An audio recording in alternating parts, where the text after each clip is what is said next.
পুজোর মধ্যেই জুবিন কাণ্ডে সন্দেহজনক ব্যক্তিদের গ্রেপ্তারির দাবি ক্রমে জোরালো হচ্ছে রাজ্যে। এবার জুবিনকে ন্যায় পাইয়ে দিতে অবস্থান ধর্মঘটে অখিল গগৈ। পুজো মিটলেই রাজ্যে পরিস্থিতি উত্তপ্ত হতে পারে, সতর্ক রয়েছে পুলিশ প্রশাসন। জুবিন গার্গের মৃত্যুকে ঘিরে রাজ্যের রাজনৈতিক আবহ ক্রমে চাঞ্চল্য সৃষ্টি করছে। সরকার পক্ষকে বিরোধীরা একযোগে চাপ দিচ্ছে। তুমুল বিতর্কের মধ্যে এবার অবস্থান ধর্মঘটে বসেছেন অখিল গগৈ। জুবিন গার্গের অত্যন্ত কাছের মানুষ রাইজর দলের প্রধান অখিল গগৈ ন্যায় বিচারের দাবিতে রাজ্যপালকে স্মারকপত্র প্রদান করেই আন্দোলন শুরু করেছেন।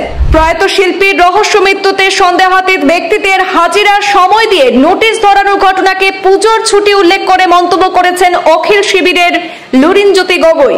জুবিন গার্গের জন্য ন্যায় চাইতে গেলে যদি অন্যায় হিসেবে গণ্য হয়, তাহলে প্রতিটি অসমিয়াই আজ অন্যায়ের অংশীদার। প্রতিবাদী অজয় ফুকন ভিক্টর দাসের গ্রেপ্তারি প্রসঙ্গ তুলে মন্তব্য করেছেন অখিল গগৈ।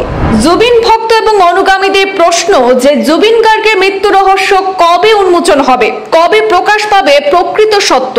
সঙ্গীদের উদাসীনতাতেই মৃত্যুর কাছে হার মানতে হয়েছে আসাম কণ্ঠ জুবিনকে। ইতিমধ্যে বিষয়টি প্রায় পরিষ্কার হয়ে গেলেও এখনো পর্যন্ত রাজ্য প্রশাসন, সিআইডি বা এসআইটি কাউকে আটক করতে না পারায় ক্রমেই জনক্ষোভ বেড়েই চলেছে গোটা আসামে। পরিবার স্বজনরা সহ রাজ্য এবং দেশের জুবিন ভক্ত অনুগামীদের সরকার কি ন্যায় দিতে পারবে? বর্তমান সময়ে এটাই রাজ্যের সবচেয়ে আলোচিত প্রশ্ন হয়ে দাঁড়িয়েছে। সাধারণ জনগণ থেকে শুরু করে সংবাদ মাধ্যম, রাজনৈতিক মহল সবার মুখে এখন একটাই আলোচনা, জুবিন গার্গের ন্যায় কবে। বিষয়টি আর কেবল সামাজিক নয়, রাজনৈতিক মাত্রাও পেয়ে গিয়েছে। বিরোধী রাজনৈতিক দলের বক্তব্য শুনলেই বোঝা যায় তা। জুবিন গার্গকে ন্যায় দিতে দেরি করে অভিযুক্তদের নাকি সাহারা দিতে চাইছে সরকার। ন্যায়ের দাবিতে আন্দোলনকারীদের গ্রেপ্তারি নিয়েও একের পর এক অভিযোগ প্রতি অভিযোগ ঘিরে রাজ্যের রাজনীতি উত্তপ্ত রয়েছে।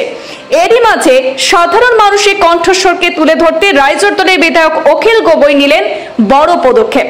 উল্লেখ্য, গতকাল ঘোষণা মতো আজ তিনি জুবিন গার্গের মৃত্যু রহস্য উদ্ঘাটনে সিবিআই তদন্তের দাবিতে রাজ্যপালকে স্মারকলিপি জমা দিয়ে গুয়াহাটিতে অনির্দিষ্টকালের জন্য অবস্থান ধর্মঘটে বসেছেন। সাংবাদিকদের সামনে অখিল গগৈ অভিযুক্তদের দ্রুত গ্রেপ্তারের দাবিও জানিয়েছেন। পুলিশ বিভাগের ভূমিকার কড়া সমালোচনা করেছেন অখিল গগৈ। তিনি বলেন, যখন সাধারণ চোরদেরও এনকাউন্টার করা হয়, তখন জুবিন গার্গের মৃত্যুর অভিযুক্তরা কেন ফেসবুক লাইভ করতে বা দুর্গাপূজার আনন্দ উপভোগ করতে পারছে? রাইজর দলের সভাপতি অভিযোগ করেছেন, নর্থ ইস্ট ফেস্টিভ্যালের সঙ্গে এক বৃহৎ আর্থিক অনিয়মে জড়িত রয়েছেন, যেখানে একাধিক রাজনৈতিক নেতারও যোগ আছে।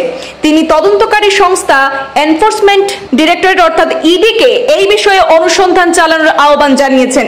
অজয় ফুকন এবং ভিক্টর দাসকে রাষ্ট্রীয় নিরাপত্তা আইনে গ্রেপ্তারের প্রসঙ্গ টেনে অখিল গগৈ বলেন, কোন ভিত্তিতে তাদের আটক করা হয়েছে তার ব্যাখ্যা রাজ্যপালকে দিতে হবে এবং দ্রুত মুক্তি দিতে হবে।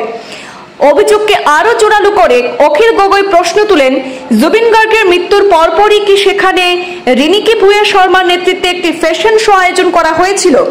এই বিষয়ে জনসমক্ষে স্পষ্ট ব্যাখ্যা চান অখিল গগৈ। জুবিন গার্গের জন্য ন্যায় চাইতে গেলে যদি সেটাই অন্যায়ের হয়ে থাকে, তাহলে প্রতিটি অসমিয়াই সেই অন্যায়ের অংশীদার বলে মন্তব্য করেছেন অখিল গগৈ। এদিকে বরাবর কট্টর সরকার বিরোধী মুখ অখিল গগৈ স্পষ্ট করেছেন, মুখ্যমন্ত্রী নিজে এসে সরাসরি জনগণকে সম্বোধন না করা পর্যন্ত তিনি অবস্থান ধর্মঘট চালিয়ে যাবেন। এখন দেখার বিষয়, অখিল গগৈয়ের আন্দোলনকে সরকার বা মুখ্যমন্ত্রী কতটা গুরুত্ব দেন। যদিও ইতিমধ্যে মুখ্যমন্ত্রী অখিল গগৈকে পাল্টা মন্তব্য করেছেন যে অখিল গগৈ নাকি জুবিন গার্গের মৃত্যুকে ঘিরে রাজনীতি করার চেষ্টা করছেন। ব্যুরো রিপোর্ট, পূর্বাঞ্চল প্রতিদিন।